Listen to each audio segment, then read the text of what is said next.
being able to heat the bolt up is what gets it out, because you don't think about heat as being particularly good at being a release agent, and it actually is. Like, it actually allows you to, like, it strips off all the rust, it strips everything away, even inside the Is that what it threads. does? I was imagining that it just what it does is it actually makes things expand and contract at different rates, physically breaking the rust. I think it's a combination of the two things, and that's what actually does it. Like, I always assume that when I spoke to Precision about taking the wheel hub out, he said to heat the knuckle that the hub is mounted to until it's glowing red. Which there's a lot of like plastic attached to that, so I didn't feel comfortable doing it. Right. And I'm trying to salvage all of that plastic, so I don't really want to make it so that, you know, I just don't want to damage anything. Why would it need to get that hot? I'm pretty sure what's happening is because the hub is seized inside the wheel or inside the knuckle, you heat the knuckle up to the point that it expands and releases it, and then you're able to hit it out of its mounting hole. So you know what we should try to do? What's that? Take your car for like a nice hard run. I mean, really get some heat in those hubs, spin them fairly quickly, then park it, and immediately go to work on tearing apart one hub. The problem with that is you have no idea how much heat is actually still going to be there in the brakes, in the discs, the caliper. Like, you're not going to be able to touch it when it's hot like that. Welding gloves. That's a good point. You know, just give yourself the best chance, because I mean, I'm sure that torch will get it really hot, and it probably wouldn't be a bad idea to hit it right before we attempt to pull it off with a hopefully better quality tool than that hub puller that we bought from Harbor Freight. Yeah, let's talk about that for a second, because I can't believe that something made of any level of metal, I don't think that was metal. I really don't think it was metal. I think it was just styrofoam. it. Can't use the adjective that we used yesterday, but You can't? I think it'd be a bad idea. Okay. Wow. Okay, that's a good thing you said that, because that was the next word coming out of my mouth. That's why I stopped you. Okay. Pop metal. We'll call it pop metal.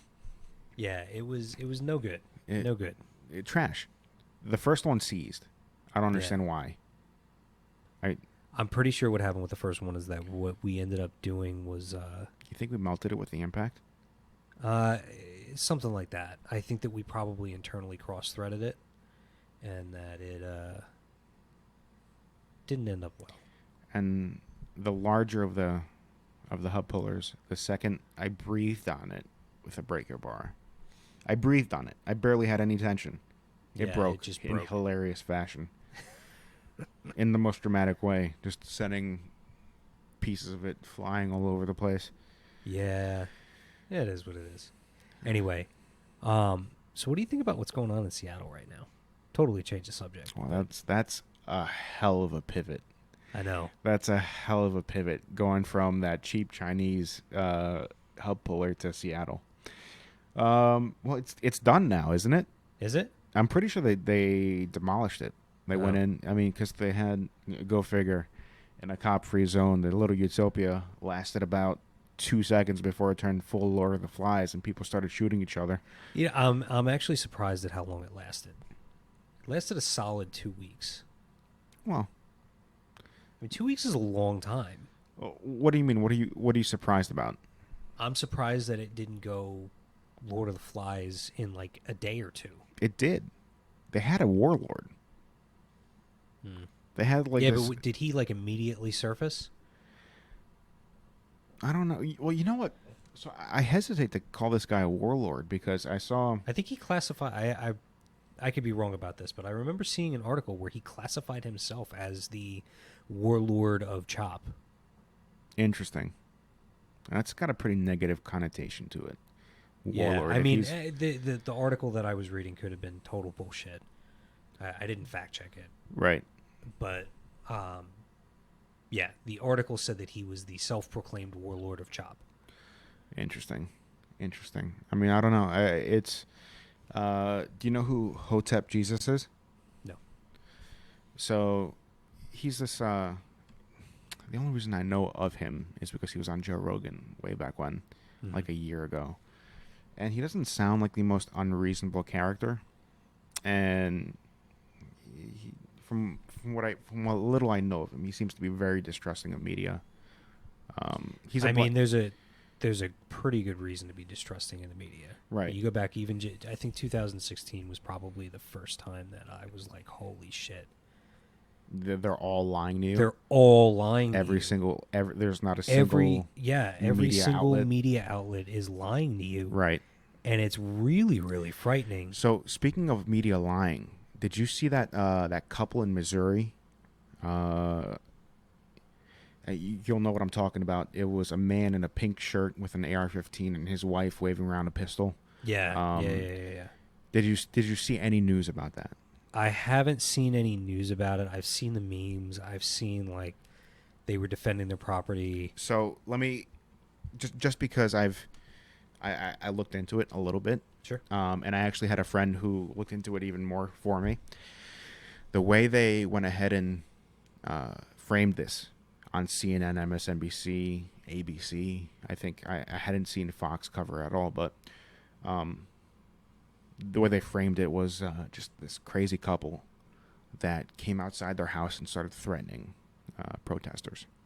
And keep in mind the verbiage I'm using, protesters. Right? Okay. Were they actually protesters? Well, so we're gonna get into it, right? What ended up actually happening was these protesters broke an iron gate while they were trespassing onto private property. And then they were either threatening or harassing this neighborhood. Keep in mind, private property, had to break through a gate. And they had this couple defending their homes, let's say. Were they actually on this couple's property when they were like... It was a gated neighborhood. So they had to break down the gate. They were not let in. The gate was broken down. Hell of a way to frame it, wouldn't you think? Yeah, it makes me. I don't like the idea of shutting down a protest. Right? No, neither do I. So when you say protesters, I immediately think this is a good thing. This is like a very American thing to do, right? Yeah, I mean, you what I think that a lot of people that take the media for face value think is that, like, you hear about all these Republican officials and things like that, and that they're, and they're all racist, xenophobic, this, that, whatever, all these buzzwords, right? And then you think that they want to shut down all these protests, and like, just for example, there was I saw on Facebook somebody posted something about how with Trump's rally in Oklahoma, there was going to be an all-black pro Second Amendment protest to show something about I couldn't see the whole post when I was scrolling through my feed, but it was essentially like, do you not understand that this is what we want? Like, that's what the Republican Party wants, is you to be able to exercise not only your right to freedom of speech and protests and all that, but they're the most like, they were essentially the way that the post was worded. I didn't read the article attached to it, so I can't speak to that. But the way that particular individual decided to phrase this and frame it was that this movement wasn't going to take Trump shit, and they were going to show that they all have guns and they're pro Second Amendment. And in the back of my mind, I'm like, that's cool. We could probably be friends. Cool, great. Yeah. Do what you want. We I mean, pro Second Amendment. I think that we could probably be friends in this case. Right. And the bigger message that I took away from it was like, okay, wow, this is more than just a political divide. Like, people need to really take a step back and say, we're probably all saying the same thing. in that specific case. In a lot of situations, I think that there's a lot of people. The large majority of the majorly polarizing political issues, I think, could be stopped almost entirely if people would just take a breath, listen to what the other person is saying, hear them, and then speak. Think about it before they speak. Because even if you think about it and you're like, you know what, I don't agree, you can articulate an intelligent, well thought out response that could potentially change the other person's mind rather than just labeling them one thing or another. So you're talking about having a conversation versus screaming at somebody. Correct. Right? Yeah. So there's one thing wrong with that. And what's right? Nearly every major media outlet does the exact opposite. Well, that's the problem. You have those talking heads on pick your cable show. You'll have, I mean, you've seen it. It's those three segments. The host is in the middle. You got Lefty McLefterson on the left-hand side of the screen, the right dude, the conservative on the right-hand side of the screen, and they'll scream at each other. And the moderator is just in the middle going, whoa, guys, come on, can we get along? Can we talk about this? Let him finish, blah, blah, blah, blah. And they have 45 seconds to make an argument on an incredibly complex topic, like gun control, or race relations, or international policy with China. You got 45 seconds. Get your hot take in, get everything you want to say, and go. You can't be nuanced. You can't. Yeah, the format itself does kind of... It sucks, and it's dying. It sucks. I can't watch that shit. No, I've taken a big step back from watching any kind of TV media that has anything to do with... I don't like watching the news anymore. And not because of the same reason that I didn't like watching it when I was a kid, where it's like, oh, it's boring. It's super interesting, but for all the wrong reasons. When you think about it, it's really the fact that, like, everything is wrong. I find it much easier to read. Yeah. Like, read the news versus watch it. I can stomach very little of whatever talking head they put on TV, but it's easier for me to read an article because I get a better sense of when it's complete bullshit. Yeah. Well, I mean, you can read an article and you can see, like, okay, if they're taking... It's much more apparent when they're taking an extreme, emotionally driven argument as opposed to a thought-out, fact-driven argument. Right. It's a lot easier to see that in print than it is when they're just yelling at each other because they both look like they're idiots. Yeah. That's like right. The problem is it creates idiots. Like, you look at that and you're like, okay, neither of these two people know what they're talking about, when they may very well both know what they're talking about. I'm sure they do. And struggle to articulate it. I'm sure. I can't imagine it's easy to get on a cable news show, right? Yeah, I mean, you have to know something about something. Except for that college girl that they put on like 4 or 5 years ago. Oh, I already know. Wasn't it Chris Matthews? Not Chris Matthews. The guy on Fox. So he was just like, "How are you going to pay for it?" Yeah. Right? Yeah. How are you going to pay for it? And she just That's completely exactly lost. Right. Yeah. She lost the plot. I don't know how she even got through. She just got annihilated. And well, they did that on purpose. I think right? that's wrong. I really think that was wrong to do because you embarrassed this poor girl on national television. Yeah. I mean, and you're still talking about it. I knew exactly what you were talking about. I mean, I felt bad for her, and they did do it on purpose. I mean, clearly she's never had anybody at that stage in her life. I'm sure she's doing fine now, but at that stage, would hope. Yeah, I would hope. I mean, hoping for the best. But she clearly had never had anybody say, anything other than, yeah, that sounds like a great idea. Yeah, you're right. Of course you're right. That sounds nice. No one ever challenged her on her thoughts. No, of course not. And that's well. So there's a thought right there. I don't know how to put this without it sounding like well, not ridiculous, but I feel like in today's society, what ends up happening is I'm not going to say we all. There is a disproportionate amount of people who are loud and obnoxious, and their version of "you disagree with me" is, "you're wrong." There's no conversation about it. It's if you oppose their view, you're wrong, and then you're labeled this derogatory term one way or another. I think it's a little worse than that. I think it's if you don't agree with my personal beliefs, you're wrong and you're a bad person and something's wrong with you. Yeah. You know what I mean? Like it's not okay to not agree. Yeah. No. That's what I'm getting at. That's the point that I'm trying to make, is that you're labeled as being evil. Some ism. Right. You're not just wrong. You know, fascist or that's the thing. So communist or racist or misogynist. Pick your poison. You know what? I would have to say that everybody is probably a little bit of all of those things. In some form or fashion, without realizing it. I don't care what walk of life, what country you're from. In some way, shape, or form, everybody has a smidge of all of those things in them. And there's no perfect human, right? Right. Well, that's my point. And that's what I don't think anybody wants to recognize, is that nobody's perfect. And as you go through life, you can't continue to make all these enemies. The world is not against you. You're just a small fish in a big pond. Right.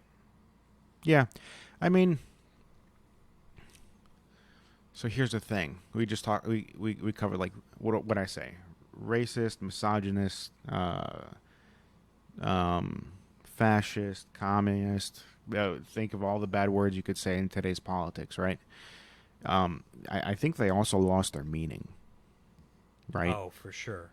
So you can't go around calling everybody a fascist and everybody a communist. And I mean, this is not okay, because words mean something. And for example, so if somebody calls me a fascist, right, because of my personal beliefs, well, I mean, so I'm not gonna lie, my blood gets a little heated because, dude, I mean, my grandparents were Keep going. My grandparents back in the day, they were oppressed by real fascists. Like, they were oppressed by real Nazis. You know what I mean? I've had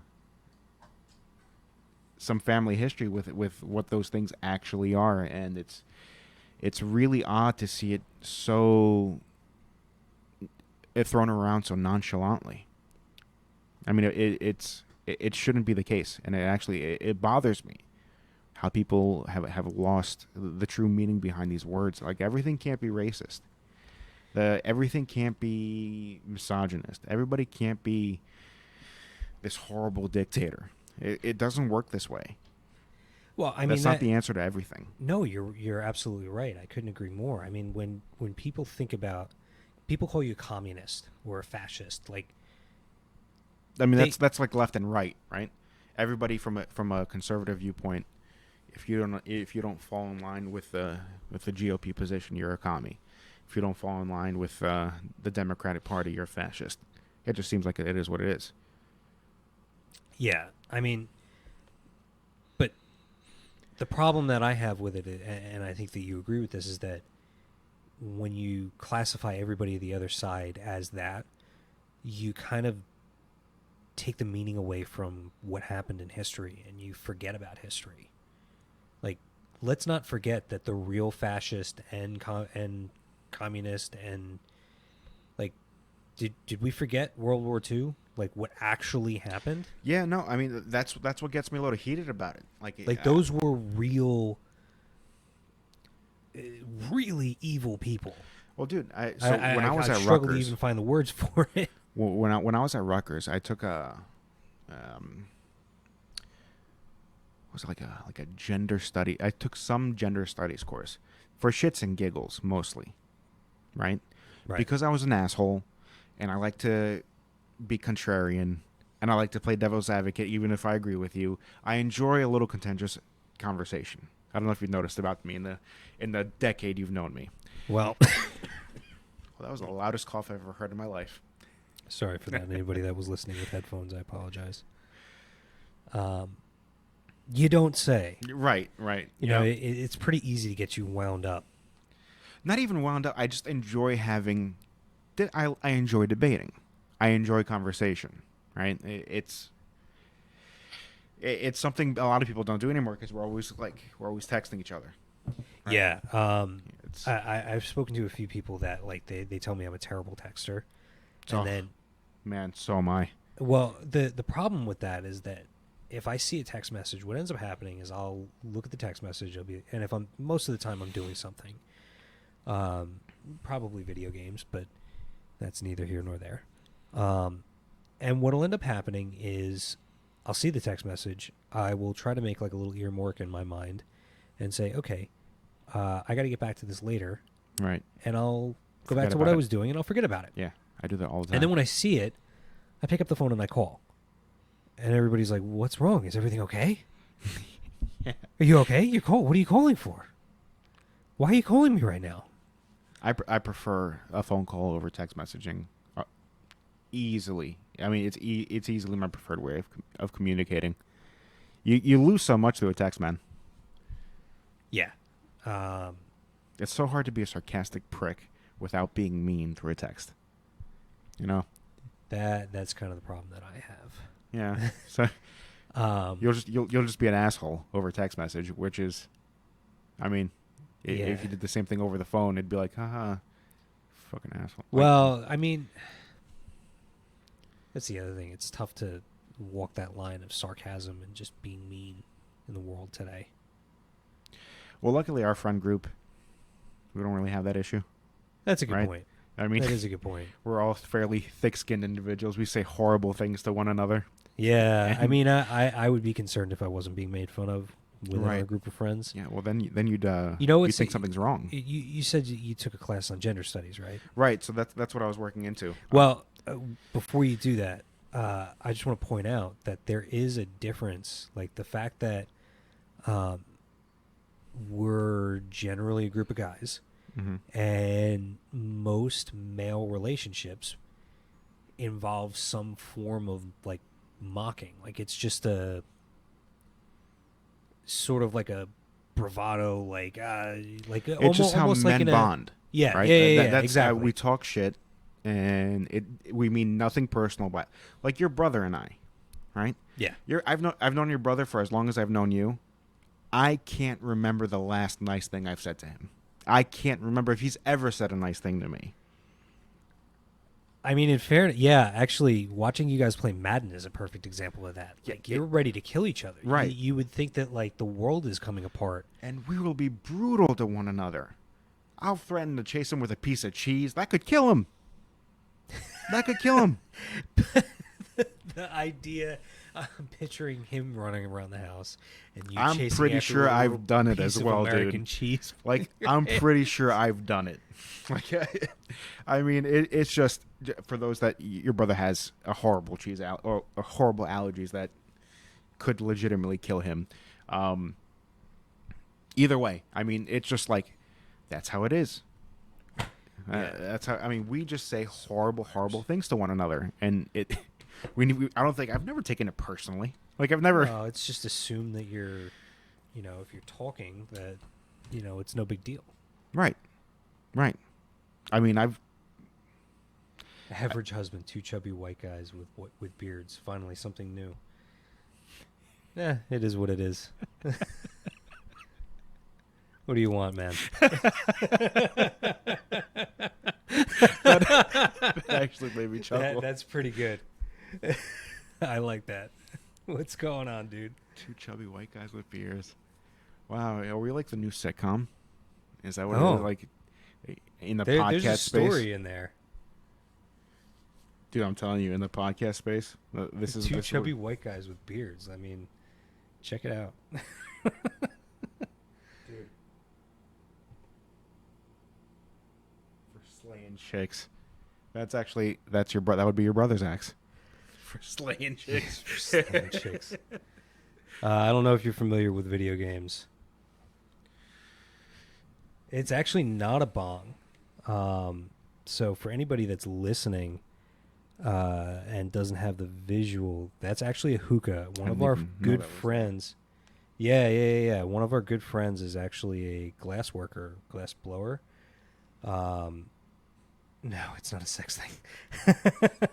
um, it's a hookah, and it's all ground glass fittings. It was actually one of the first purchases I made when I graduated college. Was he made a custom glass hookah for me. It's probably about 10 years old at this point, and it's still without a doubt the best hookah. I don't know if you smoke hookah. Um, Action Bronson? The Action Bronson? Like the? I'm not sure. I'm not familiar with that. He's like a semi-famous dude at the moment. I must be living under a rock then. Well, semi-famous. I don't really know who he is. Two fat white dudes that don't know who Action Bronson is. Take me now, COVID. I think this dude should be your next podcast, guys. He's fucking hilarious. Yeah, where you from, dude? I'm not fat. I'm big boned. Hey, and I wasn't fat before COVID. No, it's all good, man. We're not getting the wrong impression. Oh, yeah, he's not going to hurt my feelings. He doesn't have to worry about that at all. No, not even a little bit. Although I was in much better shape before COVID happened. I was going to the gym. Oh, you're so vain. Yeah. You're going to talk about your muscles. No. Not that. I was just going to say I wasn't like fat. Well, everybody was in better shape before COVID. That's what happens when you shut down all the gyms for 3 months. I probably gained like 20 pounds easy. Uh-oh. Do you have any problems with oversized American flags? He said he got banned from a stream earlier because he said the guy looks like he drives an expensive pickup truck and owns an American flag, oversized American flag. In all fairness, I like my large American flags. I have them all over my house. And it's almost the 4th of July. Oh, so you're just messing with people. No, that's cool. Yeah, it is almost the 4th of July. You got to bring the flags up, bro. Yeah, no. He's just messing with people. I can't believe this guy got butthurt over that. Well, isn't that what we're talking about? It's I don't know how long you've been paying attention, but we were literally just talking about how people take things too seriously now, and that they kind of need to chill. I fucking love how he comes on the screen. Yeah, 2 chubby dudes with beards. Something new. That's fucking hilarious. I didn't realize exactly how cliche we were being. Yeah, no, he just said that they take the wrong shit too seriously, and that's the problem. And I couldn't agree more with you, actually. Dude, on that, people are way too easily offended, man. I mean, it's a real thing. What is it? Was it Twitch that was that ended up banning the president of the United States for hate speech? No, wasn't that Twitter? I think he's still on Twitter. I think it's Twitch that banned him. I realize he doesn't have the biggest platform on Twitch. I didn't know he had any platform on Twitch. I think they play some like commercials for like whatever campaign event he might be having. It's not a huge deal, but they banned him regardless. The president of the United States, they banned him. Given it's a private company, I understand that. But you can't. Go ahead. So here's my whole thing with that. Twitch, Twitter, Instagram, Facebook, all these different platforms. I just feel like they need to pick a side. They either need to say, we're a platform, we're not responsible for what goes on that platform. It's a no holds barred, do what you want, and unless it's inciting violence or causing personal harm or something like that. Well, a call to violence is already illegal. Right. There's no protections for a call to action. Right, but they hide behind we're getting more. We're also depending on the president to not be fucking idiot. He's holding that up to a very low bar, so Twitter stepped up. But here's the problem with Twitter stepping up. When they do that, what they're saying is we are to some level responsible for the content on our platform. Right. And so the reason that they said, I have no problem if they say we're going to curate the content on our platform. There's Sure. no big deal about that. It's a free country. But then right? they have to go ahead and take responsibility for the content that they leave on there. Right. And the problem is they were using the argument, all these social media platforms were using the argument of you can post whatever you want because we can't be sued. We're not going to curate it, so we're not going to be sued. Once you start... it's the platform versus publisher debate that you're having here, right? Yeah. Absolutely. So now he said... he's bouncing because we're too serious. Sorry, dude. But... Yeah, he said you have to hold the president accountable, not Twitter, which you got to hold both accountable. I mean... I don't think you have to hold the president accountable. I think you have to let the president be who he is. You either like him or you don't. And the more avenues he has to get his message out there, the more informed the American people will be. Yeah, but you've got to hold him accountable for the things that he says. You've got to hold him accountable for the things that he says, the things that he does. Sure, you know how you do that? You vote him out or you vote him in. Right. Absolutely. No, I'm all for, our process and how everything works, and I just think that people forget that it's not all about them. Like, for example, Twitter, and people get offended, so they want to have people banned. It's like, okay, you're offended by something that you sought out. That's what I don't understand. Why don't you just not pay attention to it? Well, that would be too easy. Like, I mean, I don't tweet, but I'm imagining there's a block button. Oh, for sure. Right? Yeah, I know. Yeah, if I mean, there's definitely a block button. I mean, you don't see any notifications. It's that simple. On top of that, you can choose the audience or the people who you see information from. So if you want to see an all this or that type of content, you just subscribe to those people. I can't imagine being in the headspace where reading something will affect me so much that I try and take action against it. You know what I mean? And it doesn't matter what it is, whether I agree with it or whether I disagree with it. It could be some really heinous bullshit, like, I really freaking hate Greek people. Greek people suck. Whatever it is. Kill all the Greeks. I'll just be like, whatever. You mean nothing to me. I think about you never. No, that's a good point. I mean, I think that one of the things that I remember seeing a lot, reading that more people need to have the attitude of is just to live and let live. Like, okay, I disagree with you. That's fine. You're not having any impact on my life right now whatsoever. You're not threatening me. So go do what you want to do. Sure. And that's like, that's totally the way it's supposed to work.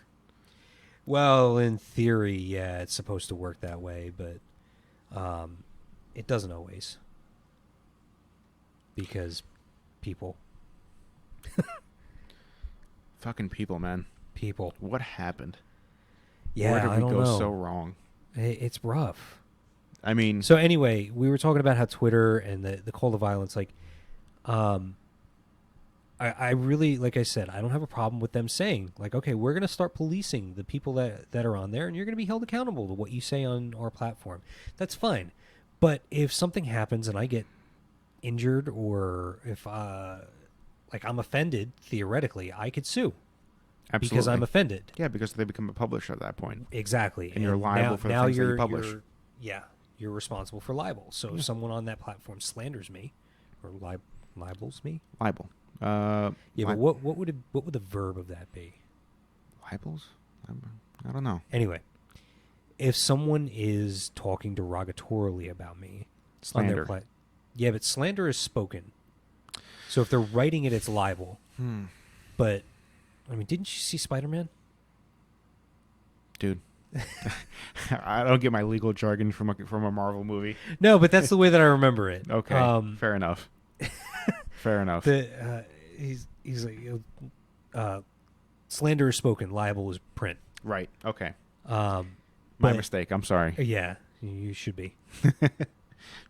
But yeah, so now they're gonna start policing their platform, and if they think something's not right, they're gonna do this or that or whatever to kind of silence that person. And what they really need to understand, what we all need to realize, is that now they're fair game to be sued if you're offended or affected or any of these things, because now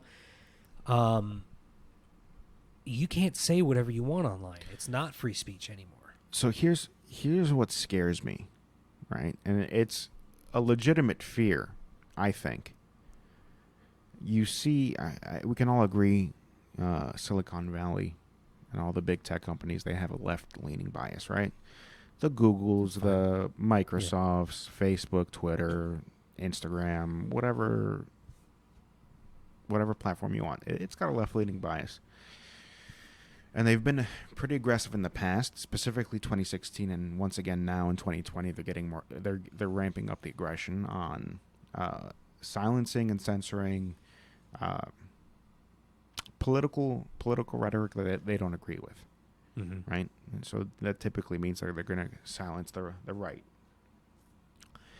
And we can say comfortably that.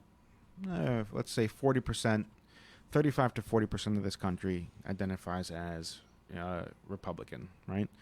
Let's say 35 to 40% identify as Democrat, and the rest are somewhere independents, libertarians, Green Party, whatever. The people that don't affect anything. Right. Well, not really. You can't say they don't. They pretty much, independents swing an election, right? So the only reason that Trump won in 2016 is because he won the independents that Obama won in 2008 and 2012, right? So he won Michigan, he won Pennsylvania, Florida. That was like... That's a good point. So theoretically, the people that, which is so funny, the people that voted Obama in also voted Trump in, which is really odd. I don't think it's so odd. Actually, I mean, they're the forgotten Americans, right? Well, the reason that I don't think it's so odd is because, like, I'm pretty central on, like, if I had to really pick a party and have it really be truly the way that I felt, I would probably choose independent, because I don't, like, there are social issues that I lean left on, and there are economic issues that I lean right on. And then there are issues that I fall in the middle of. But if you tell me you're either left or right, pick one, I lean right, which is fine. Like most of the country. It's a right-leaning country. Right. Actually, I think most of the country falls in the middle. I think that my views are probably more reflective of the vast majority, because of the fact that we can have Obama be elected in one election and then go to Trump in the next, is kind of proof that there are people that are saying, like, okay, I'm not married to one party or not, one party or the other. Like, I feel like that it makes sense that people would have said, okay, we gave Obama a shot, now let's give him a shot. Well, I think Trump was a direct result of the left in the country going a little too far, right? I mean, I don't know if you remember, but leading up to 2016, it was really weird, with just like a lot of like ultra progressive policies seemed to be taking front and center. Like, I'm pro LGBT, right? But they had that bathroom law in North Carolina.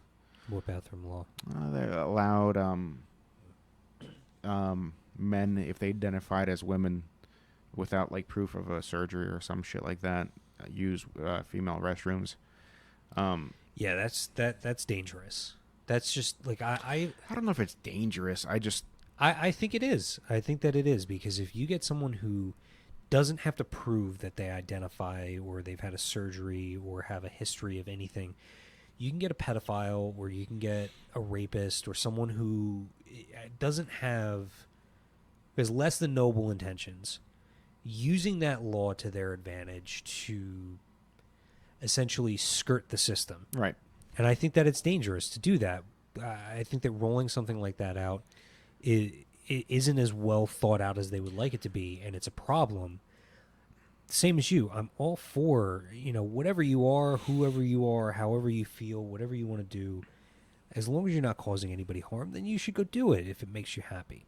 But the way that we make laws around it needs to be better thought out than what we've been doing, because I think that it ends up putting the people that you're trying to free into the danger you're trying to protect them from in some instances. Right. Well, I guess so. The point I was trying to make is they have these.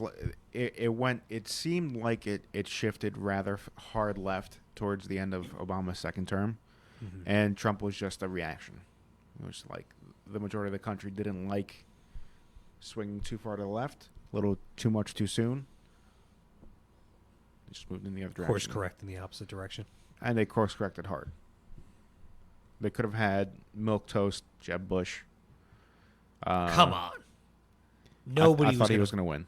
Nobody was going to vote for Jeb Bush. I thought he was going to win. I thought he was going to win. Come on. Are you fucking kidding me? Who else? Well, you had Ted Cruz there, who was another. I thought if he had a little more airtime in those debates, but fucking Trump calling his dad the Zodiac Killer just. Yeah, I'm not a huge. I mean. I thought. I mean, the dude. It was just funny because Ted Cruz was trying to debate him, and the dude was like on the debate team at Harvard, so he knows how to debate, right? Yeah. He knows how to do it properly, professionally. And what do you do when someone calls your dad the Zodiac Killer? Where do you find that in your notes? Where do you find the rebuttal? Yeah, I don't know where you go from that. I really don't. I don't know. I'm struggling to find words about it right now. Right. Like, what do you say to that? What do you say? But come on, Jeb Bush.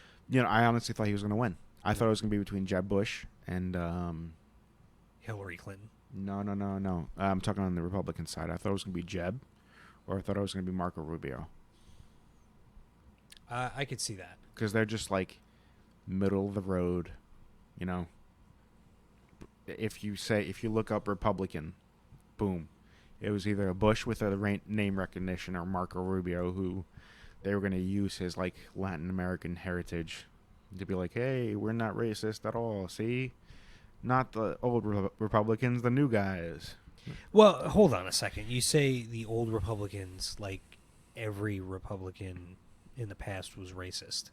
Well, I mean, so that's been like a marketing push by the Democrats, right? Yeah. Right. That's been phenomenal marketing on their part, that they were like, hey, the Republicans are the racist ones, while, yeah, sure, we started the KKK, and Margaret Sanger was a Republican, a Democrat, and name your name. During the Civil War, the South was Democrat. Like, the problem is the revisionist history that we're dealing with. You hear today. that big switch, right? Is that what they call it? The Southern strategy, or the Southern switch? I forget what it's called, but supposedly like all the racist Democrats ran over to the Republican side, and turns out like only one did. Of course. Some bullshit like that. I'm not that well read on it, but well, I mean, I just feel like if you look at history, you find out that it's not what the media is telling you. And Lou 2K has a question. So, yeah, man. Happy to hear whatever you are curious about.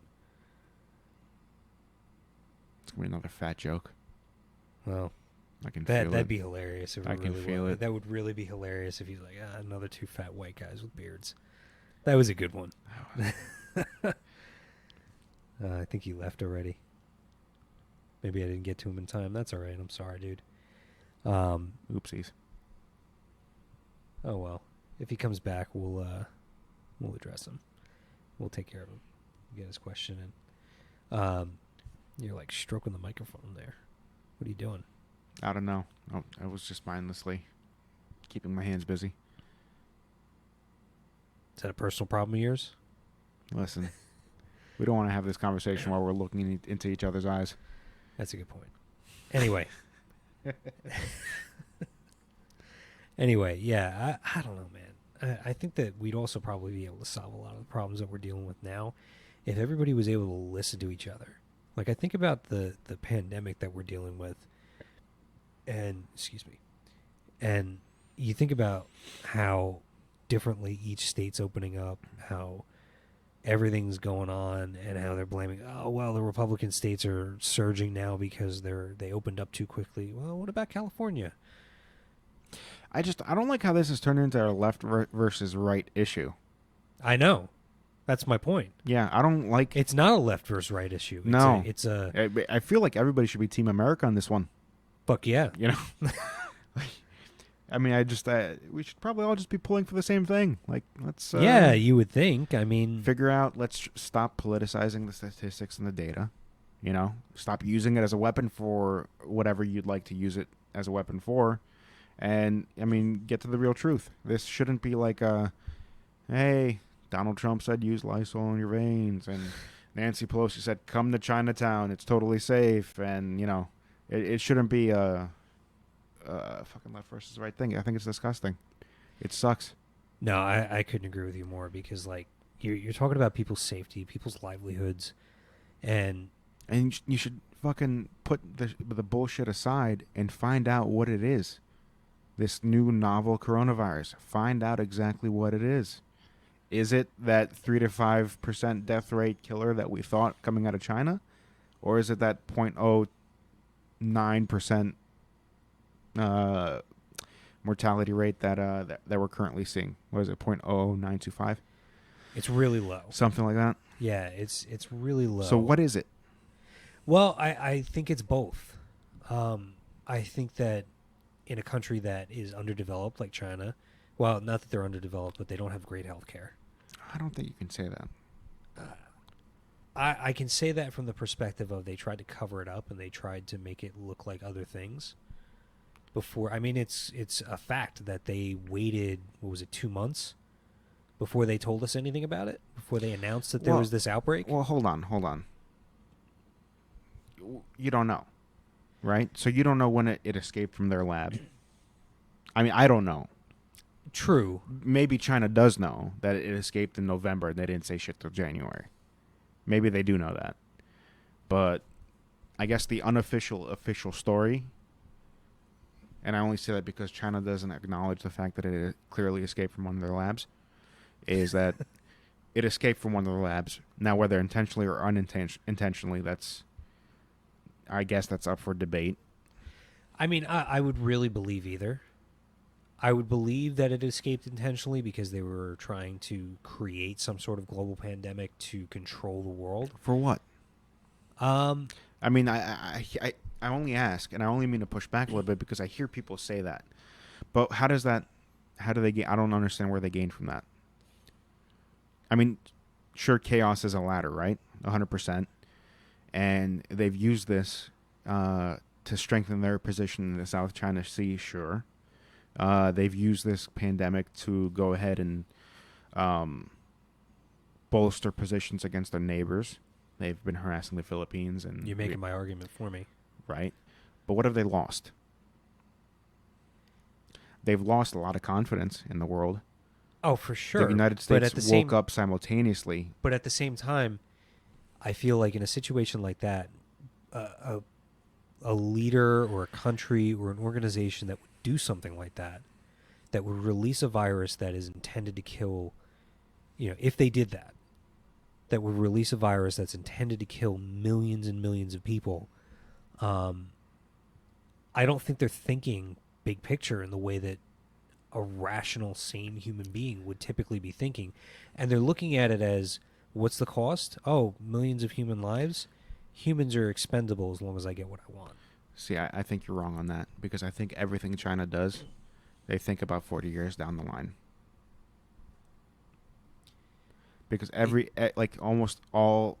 So think about their spy program. It's not a spy program in the traditional sense. You can have born and bred Chinese Americans, right? Born in Jersey, could be your neighbors, and you'd never know that they were working for China because they were developed or they were groomed, right? And China had the forethought of putting them in place 20 years ago, and they were willing to wait until they went to a top college and they stole research, and then they moved on to a top company, Google, and they stole research, Motorola, and stole research. No, that's you're how right. they do it. You're right, and so that's the reason that they have that kind of forethought. Leads me to believe that this was probably a mistake. I agree with that. That's what I think. I think that it was an accident. I think that it was an accident. I think that they were researching it, and they were probably one of my other friends has a theory that the reason that they were doing it was to target specific people. Like he's convinced that MERS was a way of dealing with Arabs, and I'm drawing a blank. You have to check out my other podcast. But I had him on. And he's like, he said to me, he's like, yeah, it took out basically this small population they released it from camels or something like that, is what he claims. And well, that's where MERS supposedly that's where MERS comes from, right, or originates from. Right, but he's saying that in his theory, which I have no way of disputing or corroborating, that it was created to be spread by camels, specifically because they're used the same way that we would use like horses, and it was engineered in a way that it would die out more rapidly than coronavirus.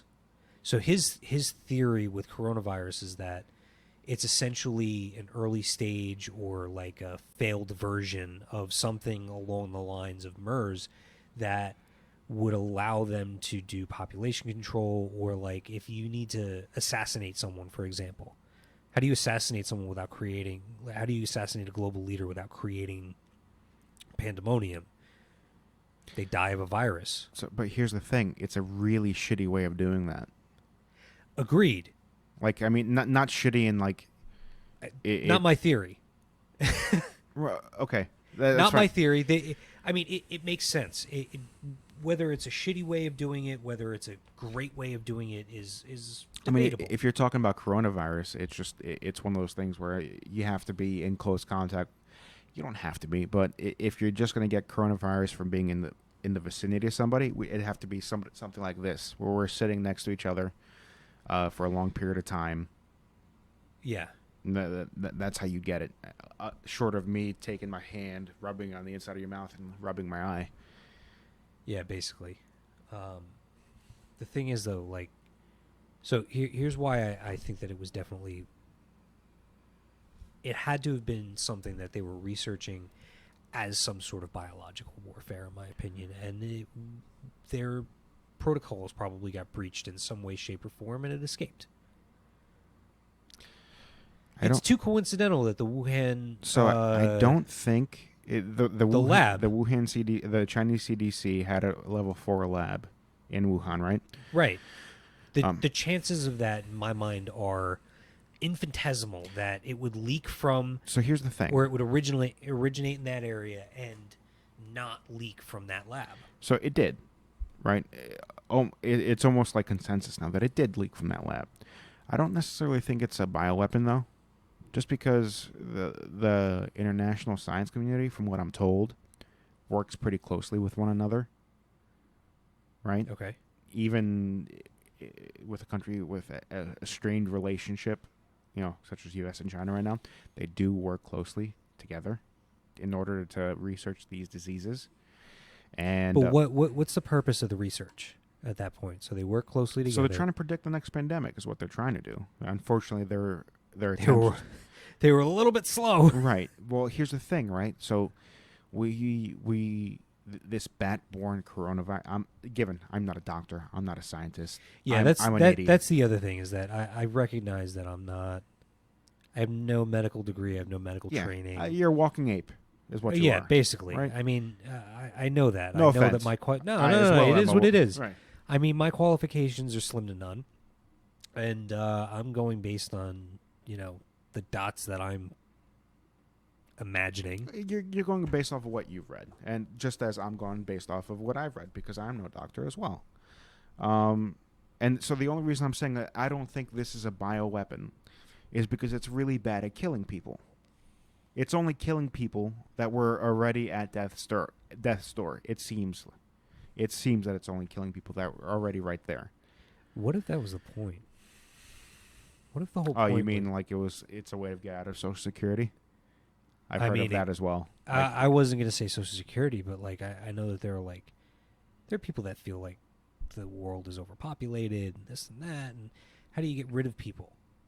If you're one of these fanatics, Oh, sure, but still, it hasn't killed that many people. I mean, agree. what's the Again, worldwide death toll? 500,000. Say again. The worldwide death toll, is it 500,000? I don't know. I haven't looked at it in a bit. Do you mind if I? Yeah, go for it.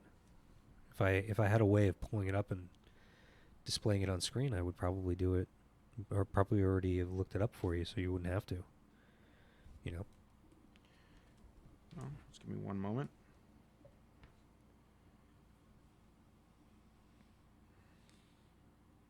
Yeah, so 512K deaths out of 10.5 million confirmed cases. 10.5 million. Right. How does that compare to the flu? I'm curious. I don't think you can compare this to the flu. Well, the reason that I want to know how that compares to the flu is because we've essentially changed everything about the way that we live and the way that we do business and the way that we interact with everybody. And I'm curious if something that can be that, what's the word I'm looking for? Disruptive. Dude, not to interrupt you. Sure. But I was just looking through, it's Google's death toll, right, for coronavirus worldwide. They have the balls to still list mainland China and their numbers. I mean, really? Isn't it basically eradicated there? Oh, yeah, no, they don't have the coronavirus anymore. Yeah. It's gone. 4,500 deaths. It's gone. They have mainland China has less deaths than New Jersey. Yeah. You know what, though? I think that's, unfortunately, I think that's one of the results of the fact that they have such an oppressive government, that they basically said, you leave your house and you're going to be arrested. Right. No, so it's not the coronavirus that killed people. It's that when they welded them into their apartments. Sure. And when, I don't know, I guess on the way to get a coronavirus test to see if you were sick, maybe they hit you with a bulldozer. I don't know what they did, dude. It's like, no. You don't have the coronavirus. You don't have the coronavirus. You have a broken neck. Hey, you can't have the coronavirus. You're falling out of a window. What? What are you talking about? Yeah. Yeah, I think that's probably the only good thing about the fact that they have an oppressive government is that they were able to basically tell people you're not allowed to leave your house. Otherwise, you're going to face consequences. And it allowed them to eradicate it more rapidly. But at the same time... For a second, dude. What's that? I don't believe that for a second, that they eradicated it. Well, I'm using the term eradicated pretty loosely. Right.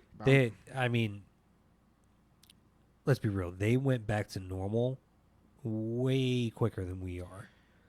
We're going on month 4. Month 4.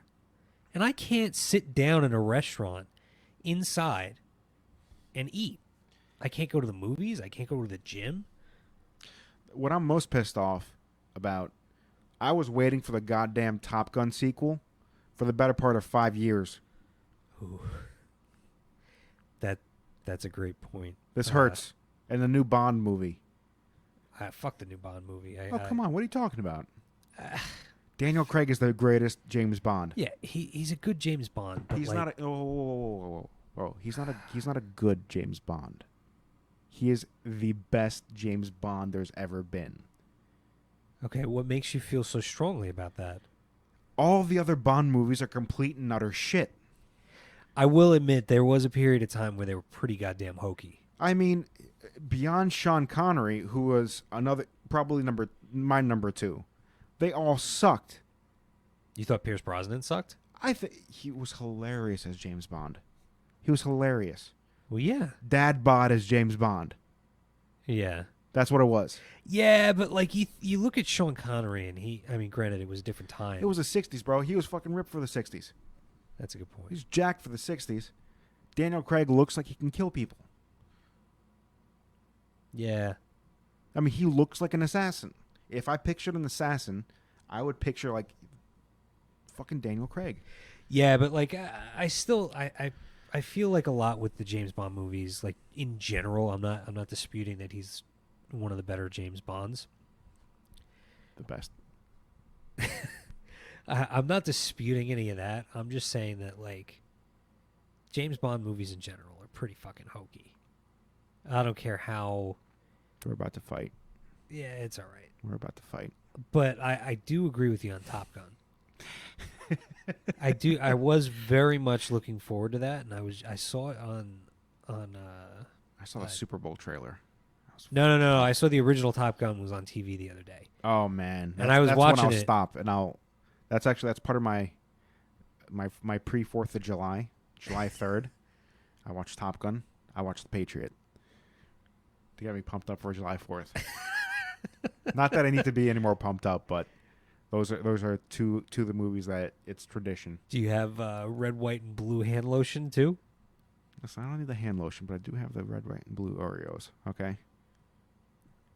They make red, white, and blue Oreos. Well, they have like July 4th Oreos, whatever the fuck they are. Oreos are delicious. Listen, I celebrate. Get me some Oreos. I celebrate like the gluttonous American that I am. I get ready with. I love the phrase that Tom Papa put out there. He's like, you're in America. It's beautiful everywhere. It's 72 and snacky. Every day you wake up. He had a whole bit leading up to that, but the phrase 72 and snacky everywhere you wake up. He's hilarious. I fucking love it. So Joe Rogan has like introduced me to so many new comedians I would have never, like Bert Kreischer, hilarious. Yeah, I know. I gotta watch a lot more of Joe Rogan's stuff because have you seen his? Have you heard of Bert Kreischer? No. He's hilarious. Tom Papa was another one. Yeah, I knew about Tom Papa before I saw him on Joe Rogan. Did you? Yeah. What about? Do you know of Joey Diaz? I know the name. I've never he watched might be any my favorite. Yeah. He is just a hilarious dude. Theo Vaughn. Yeah. I don't know. My comedy game has gone to the next level because I listen to that podcast. I love Pat. Oh my God.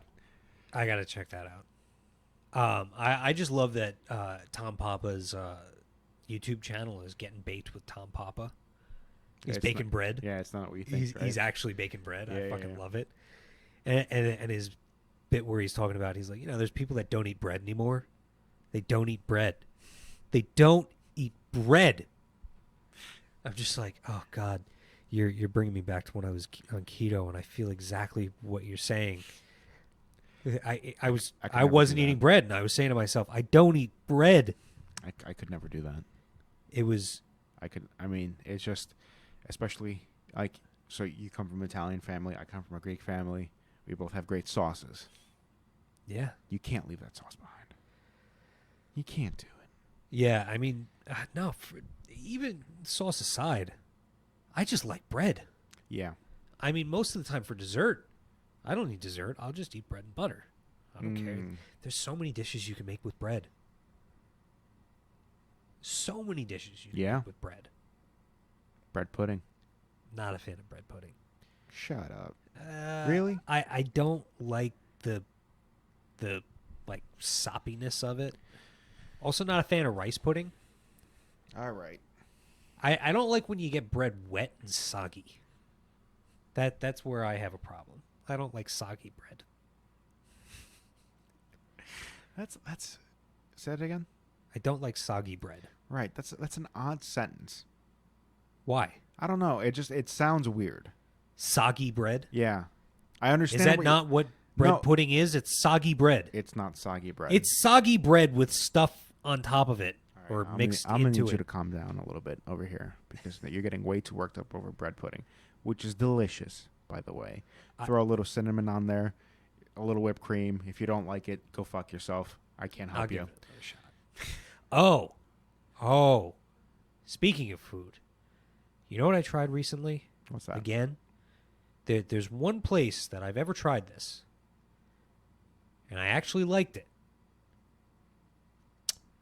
I tried. There's a place in southern New Jersey. It's a golf course restaurant, and I tried chicken. Again, I don't like chicken normally. For anyone listening, I don't like chicken because I don't like the smell. I don't like the taste. I don't like the texture. I don't like anything about it. I don't like the stringiness. Gross. Just gross. Right? Really missing out on chicken wings. But. So yeah, no, I've tried chicken wings when we were in Texas for Chris's birthday, not birthday, his wedding. I was given chicken wings and asked to try them because everybody was fascinated by this fact. That he's like, he doesn't like chicken. What? What are you talking about? He doesn't like chicken. It's like, come on, just try this chicken. Try it. It's so good. So good. I was like, it's not terrible. Like, I'm not, to be clear, I'm not disgusted by chicken. I just, let me put it to you this way. Hey, bro, different strokes for different folks. Yeah. So anyway, but just so that we can establish a baseline on my level of dislike for chicken. There are certain foods that I don't care where I am, who I'm with, I'm not eating it. Someone puts down tripe in front of me, I'm not eating it.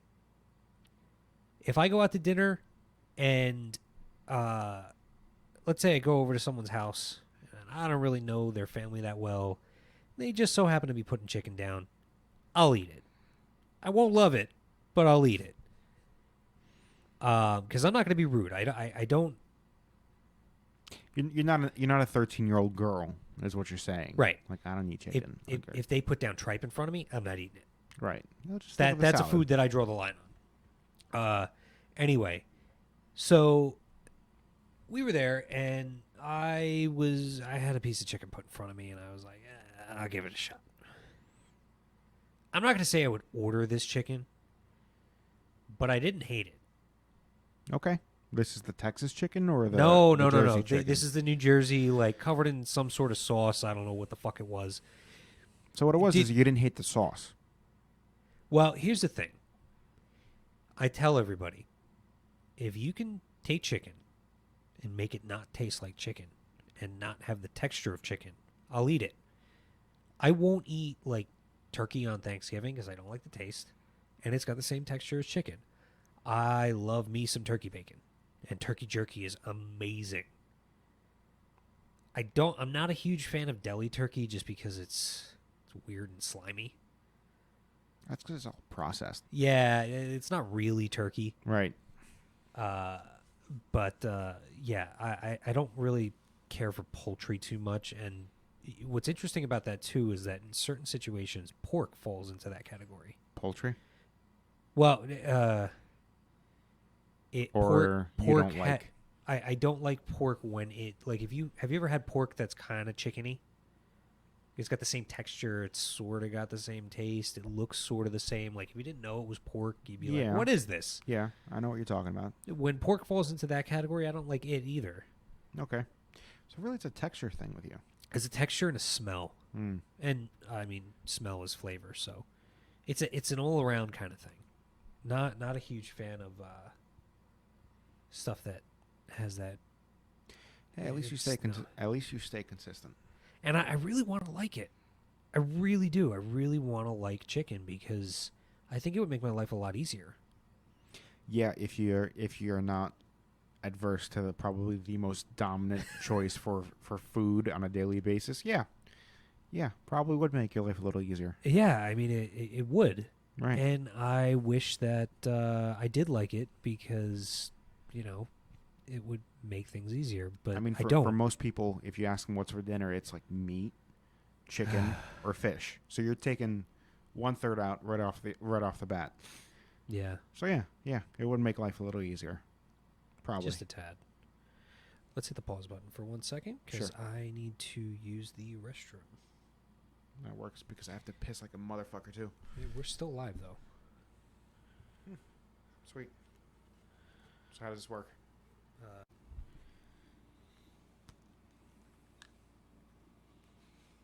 Okay.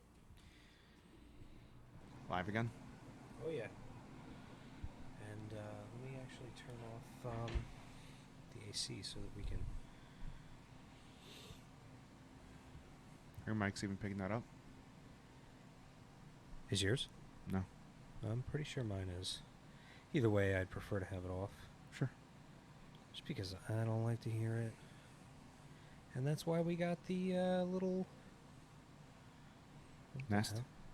Is that No, what it's not called? the Nest. But the little air conditioner behind me is there because when you work up here in the summer, first of all, cheers.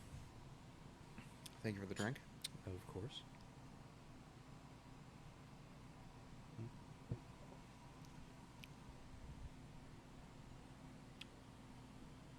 That is lovely. I wish I was more of a Scotch aficionado. It's not Scotch, it's bourbon.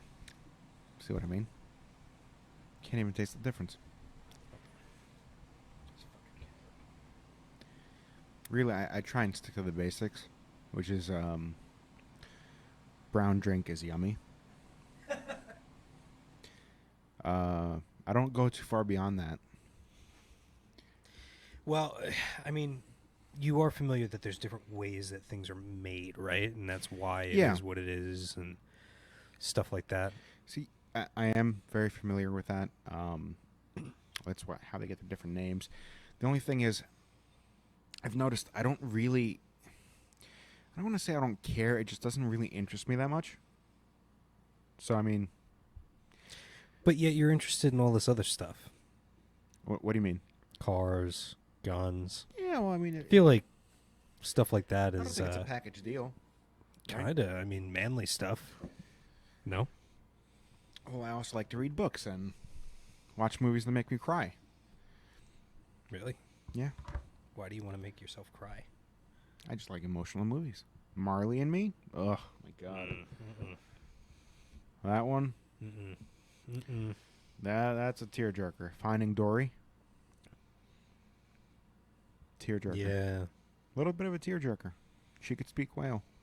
No one believes her. Yeah, just a little bit. Ooh, got the Rona there. No, you know what it is when I swallow the bourbon too quickly, it like burns on the way down. Mm. And it doesn't burn like a shot. It's just kind of like, you know, when you open up the oven or the grill after it's like super duper hot, and you get that wave of heat, and if you take a breath in, it like sucks the oxygen out of your lungs. Right. Okay. Yeah, that's the kind of feeling that it has. Gotcha. So it causes a cough. So I'm safe, is what you're saying. Yes, you are safe. We have been relatively cautious. I mean, it doesn't really matter at this point. Yeah, at this point, I'm pretty sure that if I had it, you'd already have it. And if you have it, I would already have it because, you know, we've spent a lot of time working on cars together. And in some pretty close proximity. Yeah. Yeah. Yeah. Right on top of one another, I should say. I gotta enunciate a little better. Feels weird when I hear myself speak. I can turn you down. No, it's okay. You can take the headphones off if you want to. No, it makes me feel a little more professional.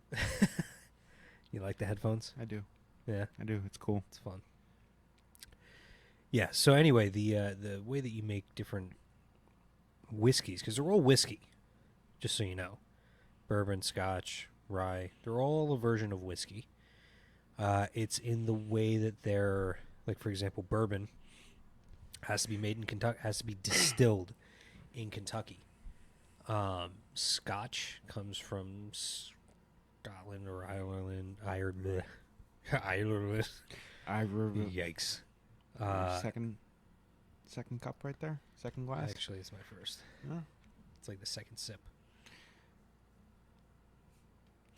So it's kind of like the same thing with champagne, right? It's only technically champagne if it comes from the Champagne region of France. Wine. Or Prosecco. But there is something different about Scotch. The reason that it comes from where it comes from is because of the fact that they use peat to change the flavor. So the smoky flavor that Scotch has is because of the peat moss that they burn during the distilling process. Huh. And it changes the flavor pretty dramatically. And that's not possible to replicate elsewhere in the world. So that's why you won't hear of a Scotch that comes from California, because I'm sure that if the people in California could make a craft Scotch, They would. from California, they would. They would. The only reason that they're clinging to beer is because it's so easy to make. I would actually love to see a craft Scotch come out of somewhere. Won't be the same. Won't be as good, but Well, I actually had no idea that was what was keeping people back from trying to make their own craft Scotch. Like I said, my knowledge is also really what's that? like I was saying, my knowledge is really limited to brown drink tastes good. Yeah, but I feel like saying that is like cars that go fast or well, wait a minute. Yeah, that's also that's how I feel about that as well. Fast car good. Yeah, I feel I don't necessarily subscribe to the fast car good in that basic of a terms, but yeah, I understand what you're saying. in as far as fast car good goes. Fast car good go. As far as fast car good goes, I subscribe to 100%. I just dive a little deeper into it. That's all. Dive a little deeper. How? Like I like to work on fast car. I like different types of fast car. Like fast car in a straight line is fun. Fast car in a corner even more fun for me. Yeah. Making a fast car that's fast in a straight line into a fast car in a corner, most fun, because then you get slidey shit. Yeah. I actually. What do you think is more dangerous? The people that drive those drive funny cars or top fueled cars, or the people that drive like F1? What do you think is more dangerous? I think they're both pretty safe. You think so? Yeah. But inherently, I'd one has to be. say top fuel is more dangerous. Why? The increased speed. Huh. If anything, it would be top fuel. I think that, and you got an engine running off of nitro meth, which is, and the fact that there's so much power behind you that it literally twists the crankshaft. Not in the crankshaft is spinning. It's like, no, that's supposed to be a 90-degree angle. It's now a 145-degree angle. Right. Because of the pressure on the crankshaft. If anything, I would say top fuel, just because I know they don't run 1320 anymore. They only run the 1,000-foot mark. Ever since I think, what was it, 2011? Scott Kalita died in Englishtown. So the cars were getting too fast. They were getting too fast. There was not enough time to stop. Sure. So I still think. They have what, like 10,000 horsepower? I don't know. I don't know if it's 10,000. It's a lot. It's a lot. It's a lot. Many thousands. Many thousands. Many thousands. Many thousands of horsepowers. Right. It's got a lot. Have you ever listened to? Have you ever been to an NHRA, like Top Fuel Dragster? Yeah. Dude, you can feel it in your chest. Yeah. When they're going by you, like you don't it's so so much. Good. You don't, so good. I love it. It's not even the sound, the feeling. Yeah. I got lucky enough to get VIP tickets like 10 years ago. I don't even know if they're called VIP tickets, but I was really close to the cars when they were staging. Yeah. And when they launched, it sounded like thunder and a horse stampede and a buffalo blowing through your wall with a car accident and a bomb, just all happening at the same time. Yeah. And it was just raw and visceral, and I loved it. I used to make fun of those guys because I was like, oh, how hard is your job? You just go straight. Well, you know what's amazing about like the top fuel the top fuel cars. There's 1 year the whole race is them slipping the clutch. I didn't know that. Yeah, I mean, make no mistake about it. They're very difficult to drive. Honestly, I had no idea. Yeah, I mean, I know very little about Top Fuel as well, other than it makes loud noise and goes fast. you know that every pass that they make is about $100,000. Yeah, well, isn't it something like the entire car has to be rebuilt, right? The engine No, gets no, torn no, down. no. Well, the spark plugs are replaced. The engine's not always entirely rebuilt. There are components that are changed out per run, but no. What's crazy is the spark plugs are consumed within the first 60 feet. The spark plugs are complete. I think it's something ridiculous like that. Within the first 60 feet, the spark plugs are completely gone, and it's basically just dieseling. That's nuts. So when the motor shuts off, it's done. So the spark plugs are definitely replaced every run, but the fuel cost, and the end, it's $100,000 if the crew works for free So it's what, 100? You're saying it's $100,000 in per parts? pass. It's just parts and maintenance? Parts, maintenance, fuel, everything per pass, $100,000. Damn. It's kind of crazy. Mm-hmm. It's not quite as expensive as F1, but yeah. If you broke it down by the quarter mile, I bet it is. I don't know about that because I think F1's a lot more political than than drag racing is. I feel like drag racing is a pretty American type of racing. It's like, I just want to build an honest race car. Go fast. Go real fast. I like going real fast. I mean, when you think about the type of race cars that Americans build, and this isn't like a dig at America or a dig at any other country. I know what you're going to like, say, and that's an outdated, obsolete thought. Well, because I got one word for you. Don't say Corvette. All right, don't fine. even fucking say Corvette. Fine. I don't have to say Corvette. A Corvette is the exception, not the rule. All right. Well, so what do you say about the Camaro? It's an American muscle car.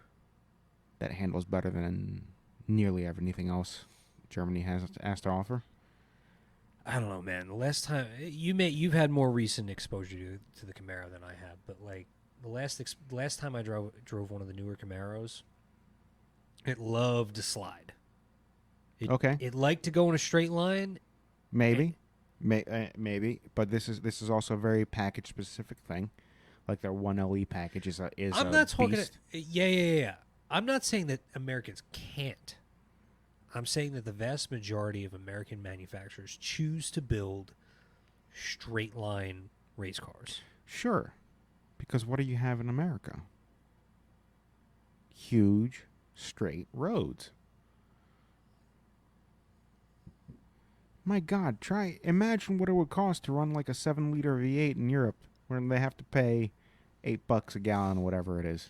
Well, I think they're taxed, FYI, off of the size of the engine. Right? So like an 8,000cc engine or a 7,000cc engine, which I believe a 7-liter is. It comes in with some insane tax per year. They're taxed every year I on believe so. the size of the engine that they're driving. Yeah, because when you drive a car, Greta Thunberg says it kills people, or it kills polar bears, I should say. Oh God, we're going back to politics, aren't we? Well, no, I just want to talk shit about cars. Well, yeah, but like, I feel like using her is. All right, my bad. Forget I said Greta. No, I just it just bothers me so much because she's just a pawn. Yeah, she's a pawn and she has no idea. She thinks she's this noble Back to cars. war. Back to cars. Talk cars. Anyway, talk cars. We did politics already. Anyway, what are you looking at? Your cat. Yeah, it's thinking about something, dude. Yeah, she just likes it up there. All right. Anyway, the Mustang. GT350. Yeah, but it likes to go in a straight line, and when it doesn't go in a straight line, No. it kills bystanders. Okay. Well, It just kills bystanders. Frank, that's a byproduct of having like 460 horsepower and rear-wheel drive. No, you know what it's a byproduct of? Having a car that makes that much power so accessible. Right. It's cheap. To young people. It's cheap. I would have killed to have a car like that, but it definitely I would have gotten killed, probably. That's my point.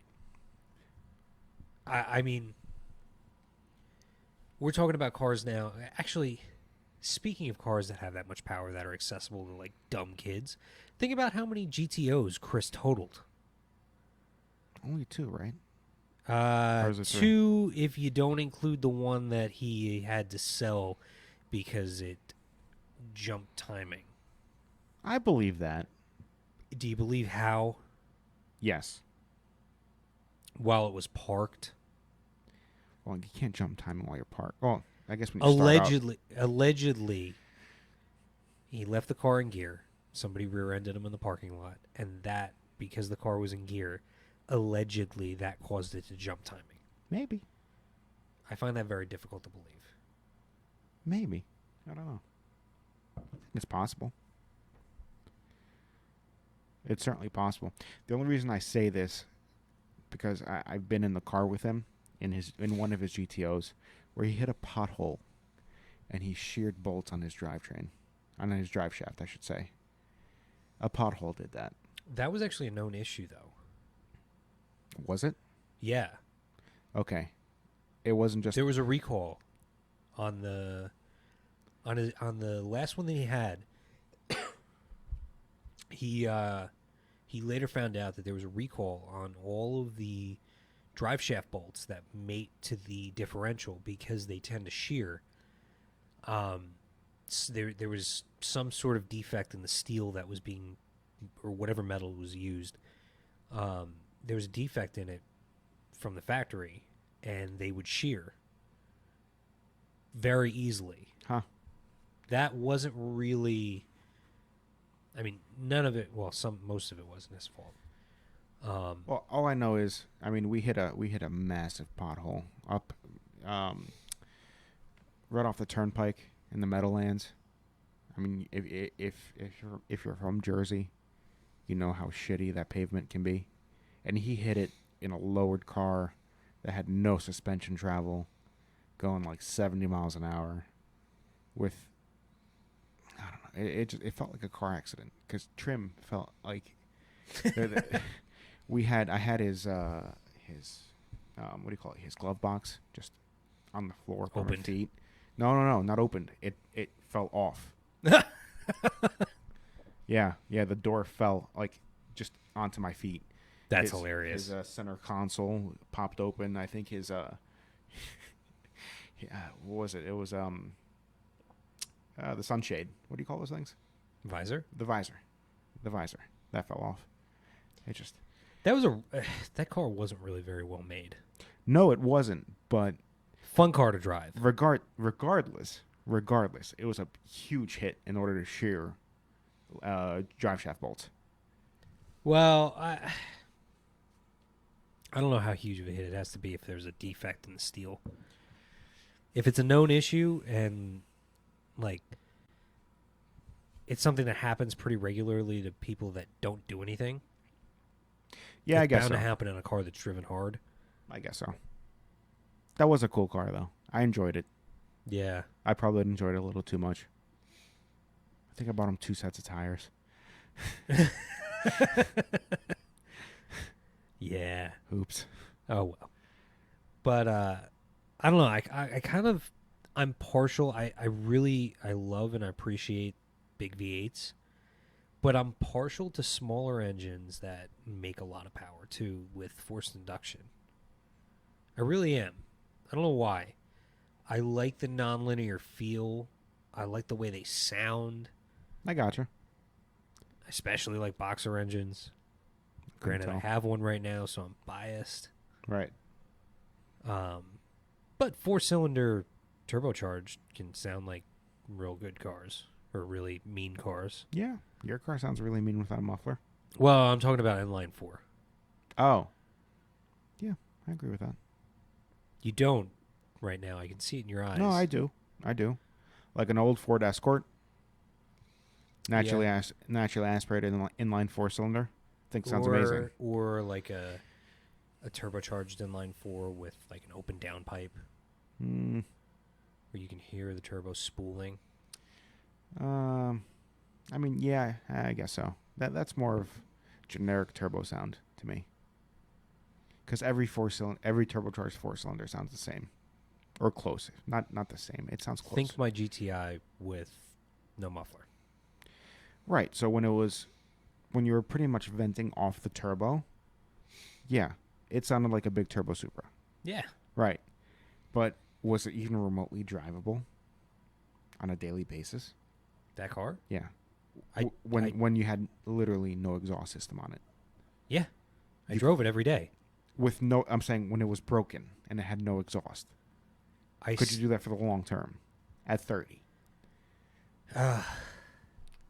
That's a tough That's question, a test. man. No, you couldn't, dude. You couldn't. So here's the thing. That car I could do for the long term, the way that it was, purely because that car had a catalytic converter on it. Does your Subaru not? No, Oh. it's just straight. It's a good thing you don't use it on the street. Yeah. But when you're driving it, you can smell the fumes the faster you go for whatever reason. That was fucking trippy. It's weird because if you're just sitting there idling, waiting to go, It wasn't that bad. Once you start going, once you start going, all of a sudden the fumes decide to make their way into the car. I was getting dizzy, dude. See, it wasn't bothering me, but I could smell it. I was like, ugh. I was getting dizzy. I don't know if I was just like getting in my head, but I was getting dizzy. You were in your head because there's no way that like in 30 seconds. It wasn't 30 seconds. We went for like a 15-minute ride. Yeah, but after 30 seconds of being on the highway, you're like, oh, I'm getting dizzy, Frank. All right, maybe I was in my I'm own getting head. dizzy. I can smell the fumes. This isn't good. This isn't good. Oh, maybe I was in my own head. Maybe. Yeah, it was definitely in your own head. Had we continued to go, yeah, it would have been bad. I don't know why it does that. I don't know why you start moving. You would think that you'd be moving away from the fumes. Yeah, you would think the opposite. But, I mean, in fairness, the exhaust is at that portion where the muffler was off. It was venting up towards the cabin. So maybe something to do with that. I don't know. It could be. I don't know, man. I got no idea. I got no idea either. But it sounded good. Oh, my It God. sounded real good. I understand why you didn't get on it more because it was drizzling, but about 5,000 RPM. Well, the other thing, too, is that with the turbo, you can actually hear. I didn't think that it was backfiring the way that it was, not having a cat. Because with the muffler on, you can't hear anything other than the large backfires. You can't hear. Right. Without it, just a downshift, there's like a bunch of little crackles that come through. So, I mean, I understand if you don't do it, but since it's your second vehicle, I'm going to be offended if you don't straight pipe it. Well, I mean, yeah, I'm just going to be... I'm just saying, I'm going to be offended. I do want to have a version of the exhaust that I can drive on the street, and then a version of the exhaust that I can take to the track and have fun with. And I don't know... I haven't decided how I want to do that yet. What do you mean, like a cutout or something? Well, I don't want to do cutouts. I really... What I would like to have is some version of a V-band put on the front pipe and a V-band put on the muffler, because the front pipe's where the cat is. The muffler is the muffler. And then just be able to jack the car up, 2 bolts, change out the muffler and front pipe. That's simple enough. Right. I mean, we did it in 5 minutes, literally. Right. and then be able to use it. But I don't want to get a new exhaust. And the problem with that is that I have to have someone custom make an exhaust for the to replace the muffler. Front pipe's no big deal because you could just buy a front pipe with or without a cat, or I think they call it a blast pipe. If it's got no cat, I don't know why they call it a blast pipe. It's fucking awesome. It is pretty fucking awesome. On that note, thank you for coming over tonight, hanging out, and helping me work through some of the kinks. I definitely need to really work on some of the stuff with this so that we can get it better. We've been on for a minute now, huh? Yeah, we've been going for a bit. All right. Yeah, it was fun. So thanks, man. Yeah, no problem, buddy.